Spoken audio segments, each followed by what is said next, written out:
Hello, good morning, good afternoon sa ating mga viewers at subscribers na nanonood ngayon ng video na ito. Magandang umaga po sa inyong lahat at magkakaroon po ulit tayo ng ating panibagong reading ngayong araw na ito. Ang magiging topic po natin ay yung mga susunod nyong 14 days, kung anong mangyayari. Yes po, tama po ang inyong nababasa. Next 14 days, kung anong mangyayari sa inyong future 2 weeks. Yes po. At sa inyo pong harapan, katulad ng dati, meron po tayong dalawang piles, mga cute piles, kulay dilaw. Yes po, yan ang version natin ngayon. Ang mga dilaw na animals, stuffed toys. Meron kayong pwedeng pagpilian na dalawang piles na nasa harapan ninyo ngayon. Ito po ang pile 1.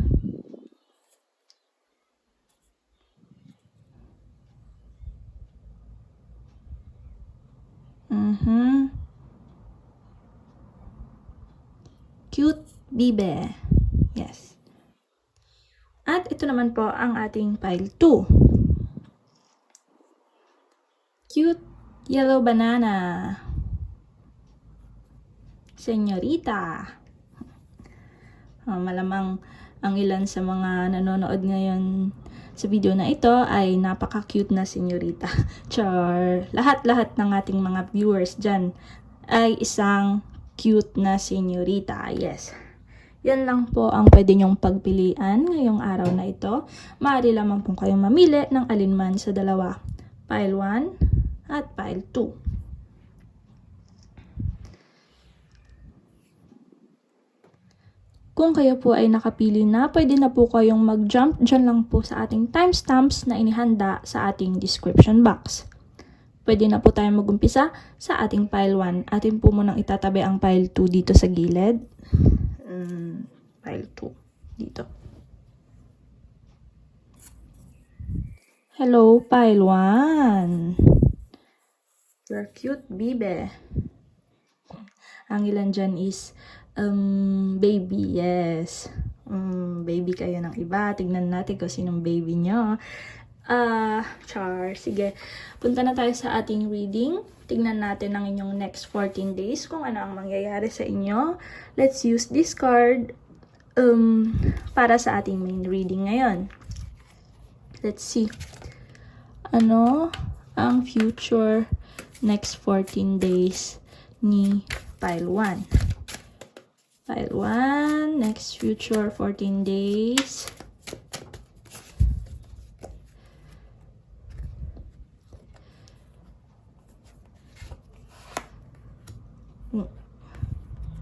Reverse ba yung card natin? Yes, reverse. Okay. 5 of Cups in reverse.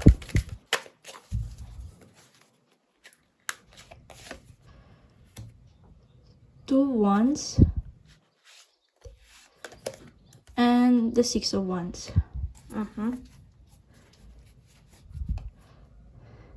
Yes. 5 of Wands. No, it's 5 of Cups. Okay. Yes, the bottom of the deck, meron tayong 3 of Swords. I see na ang ilan sa inyo ay nalagpasan ng mga pagsubok about sa heartbreaks in the past. Yes, nagkaroon kayo ng matinding regrets, matinding pagsisisi kung ano man ang mga pinagdaanan nyo in the past. Maaring ang ilan sa inyo ay dumaan sa heartbreak. Maaring ang ilan naman ay nagkaroon ng mga maling desisyon sa buhay. May mga bagay kayong talagang pinagsisihan na nagawa nyo.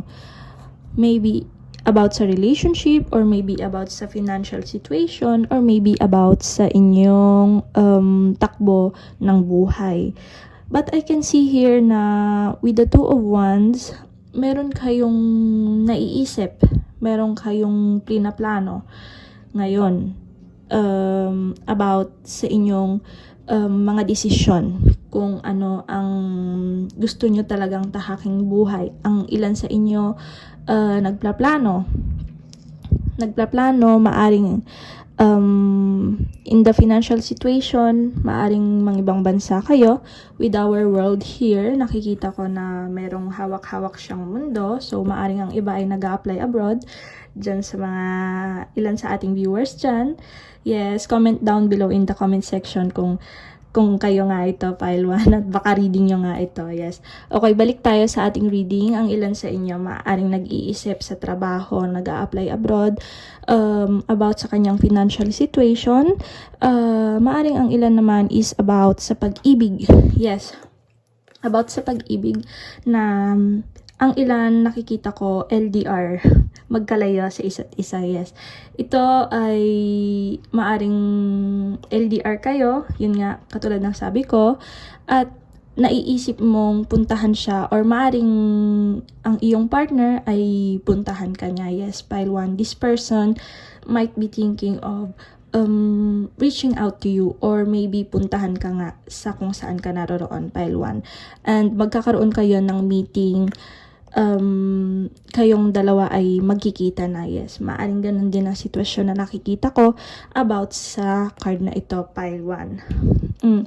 And nakikita ko na magkakaroon ng success kung ano man ang binabalak niya with this 6 of Wands. 6 of Wands, merong success sa kung anong gustong gawin ng taong ito, at nagdidiwang ang mga nasa background person niya.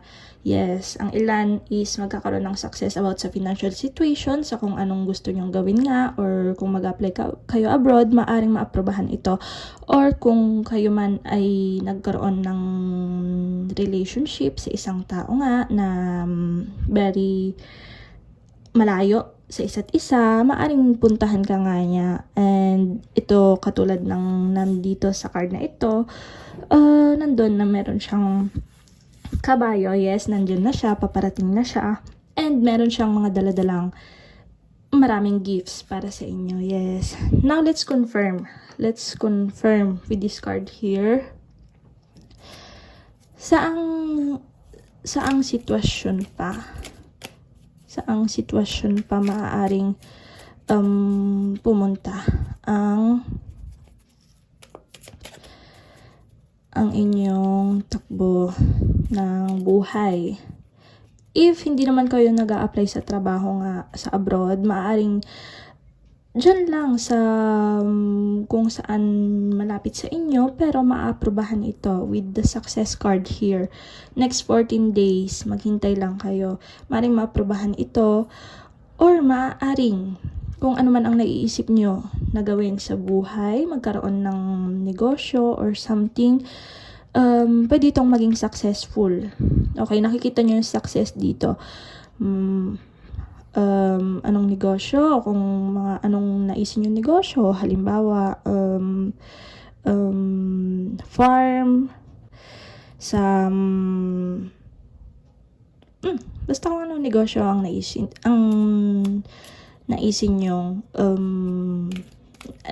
yung gawin in your life. Okay, poultry farm, kung ano-ano. Ako kasi sa farm ako, kaya yun yung mga naiisip ko. I'm more into farm business, kaya yun ang una kong naiisip. Oops. Wait lang, yung camera.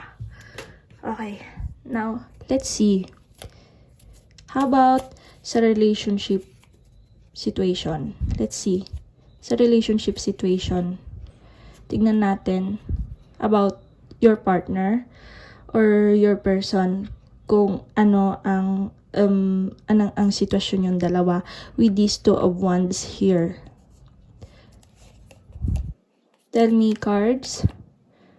3 of Cups. 3 of Cups. Ano ang gustong gawin ng person ni pile 1 sa kanya?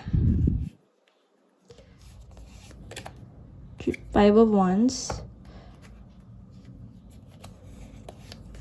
And the Empress. About sa relationship naman, nakikita ko with our 5 of Swords in reverse. Okay, sa relationship nakikita ko, you have a person. You have a person, pile 1. And naisip niya na magkaroon kayo ng reunion together with the Three of Cups here. Kakaroon kayo ng reunion. Kaso lang, hindi siya ganun kasigurado kung meron ka ng iba, pile 1. Maring naiisip niya ito na meron kang nahanap na iba, pile 1. At pinag-iisipan niya kung ano ang dapat niyang gawin sa sitwasyon na yon in case magkaroon ka na ng iba kapag nag-reach out siya sa'yo. But I can see with the Empress card here, magiging okay ang lahat between the two of you. Okay, pile 1. This is for those na meron ng partner, okay, at nagkaroon lang ng konting labuan. Pagkalabuan sa isa't isa, okay, pile 1. Nakikita ko na meron na kayong person in mind, person in the past, and this is not for those na new sa relationship pa lang, okay? So, if kung bago ka sa relationship nyo, or kung wala ka pang person, this is not the file for you, okay? Pile 1. Skip. Maybe you can skip to the other piles, okay? Okay, sorry, okay. Pero you can watch it naman if merong mag-resonate sa inyo. You can take what resonates to you, okay? Pile 1. Okay. This person is thinking of reaching out to you and have some reunion with you. And once he reach out, I can see with the Empress card here, everything will be okay. Everything will be okay with Empress card na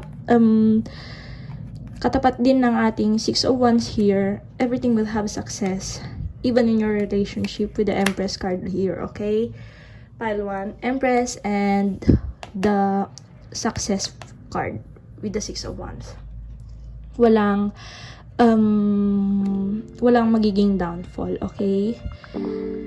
Now, this is your pile 1. This is your reading.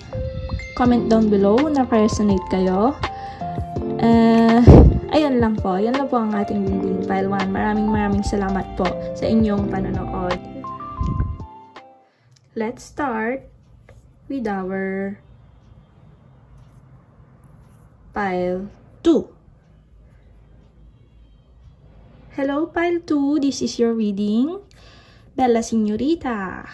Yes, magandang senyorita, cute, char. Okay, lahat tayo cute dito. Lahat ng ating mga viewers at ating subscribers dyan, cute dito. Yes, basta nandito kayo sa ating reading.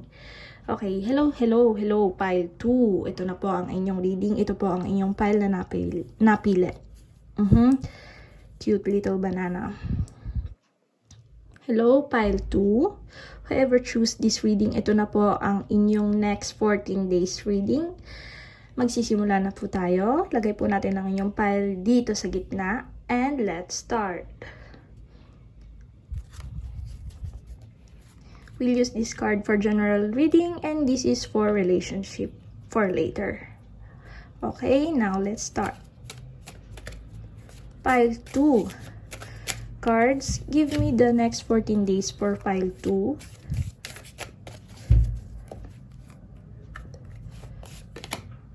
Four of Cups, Three of Swords, and the Queen of Cups. Okay, more into a relationship situation si pile 2. At the bottom of the deck, meron tayong Nine of Cups. Yes, what you cannot see because it's at the bottom of the deck is some happiness coming for you with the Nine of Cups. Okay, pile 2, I can see there's something na hindi mo tinitignan right now.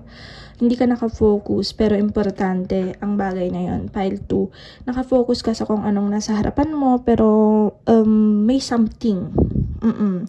May something na nag-o-offer sa'yo. Maaring it's about sa work, or maaring it's about sa love life. Okay? Or maaring it's about sa health. Please be cautious. Tignan mo yan. Pile 2. Because napaka-importante nito. Huwag ka lang mag-focus dun sa kung ano ang nakikita mo. Yes. Or Pile 2, I can see. This is more about sa relationship. Pero kung saan ka nakarelate, dun ka. Okay, Pile 2. There's something here. There's some job offers for you na paparating. Pile 2. And, you should consider it. Okay? Some of you, meron ding taong paparating sa inyo. Maaring maliligaw ito or maaring your past person. Let's see for later kung past person nga ito. There's some heartbreak here. Yes, some heartbreak with the Three of Swords here. Some of you must be hurt in the past with our Three of Swords. Maaring napagtaksilang ka ng iyong jowa. Yes, sorry. Maaring ikaw ay dumaan sa isang pagsubok ng relationship. Maaring nasaktan ka sa iyong last relationship or maaring ikaw ay nagkaroon ng heartbreak. Nag-separate kayo ng inyong person. Okay, Pile 2. Maring may dumating. Maring may dumating na new offer or maaring bumalik siya. Okay, Pile 2. Maring siya ay bumalik upang ligawan ka ulit, Pile 2. I can see with the Queen of Cups here, magiging puno ng pag-ibig ang inyong future. Okay, Pile 2. With the Queen of Cups, nandun na magiging loving-loving kayo with someone in the next 14 days. Okay, Pile 2. I don't know who is this. Maring bumalik ang inyong past person or maaring sagutin mo ang iyong mga manliligaw. Okay, let's clarify with these cards. Cards, please clarify the relationship situation of Pile 2.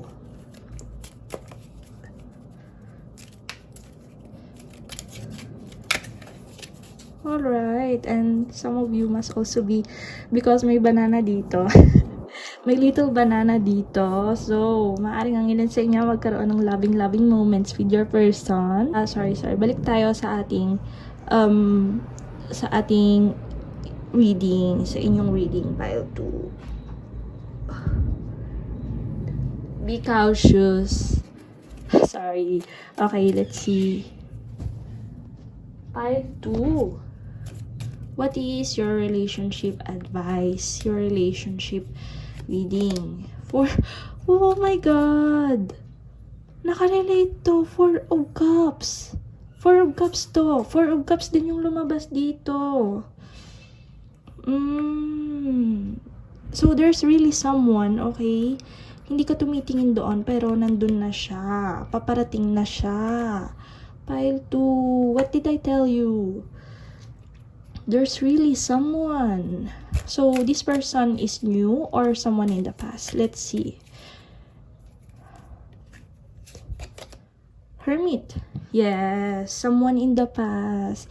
Right now, nag-iisip lang siya, pero iniisip niya ikaw ito and meron ka ng iba. Pero this person is from your past. Maaring nag-away kayo with the Three of Swords here, pero nandun na, nagkaroon lang ng cool down saglit at babalik din siya uli sa'yo.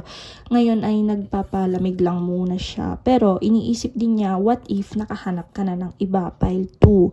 Okay, this is someone from your past, okay? Pile 2, this is not someone new. I can see this person will come back to you and will give you a love offer again. Okay? And the 10 of Cups. Oh my God! 10 of Cups. 10 of Cups. And if before, 9 of Cups lang, ngayon magiging kompleto na 10 of Cups na. And that will be what yung darating for your next 14 days. Okay, Pile 2. With our 10 of Cups here and Queen of Cups, magiging masagana nga at puno ng loving ang situation, ang inyong love life in the next 14 days. Okay, Pile 2. Now, that's your love life. Knight of Pentacles, he will also offer you some stability. And 5 of Cups. Okay. Yan ang inyong reading for today. It's more about sa love situation for your next 14 days. Okay, Pile 2. And About sa life, I can see nothing. Magiging normal pa rin ang takbo ng inyong buhay. About sa financial situation, about sa inyong normal life, about sa inyong health situation, normal pa din. But about sa love life, this is what will be happening. Pile 2, okay? Now, that's your pile 2. Maraming salamat sa inyong panonood. If you like this video, please click like and subscribe and follow for more. Okay? Thank you very much for your reading. I hope I can see you again in our next reading. And bless. Bye!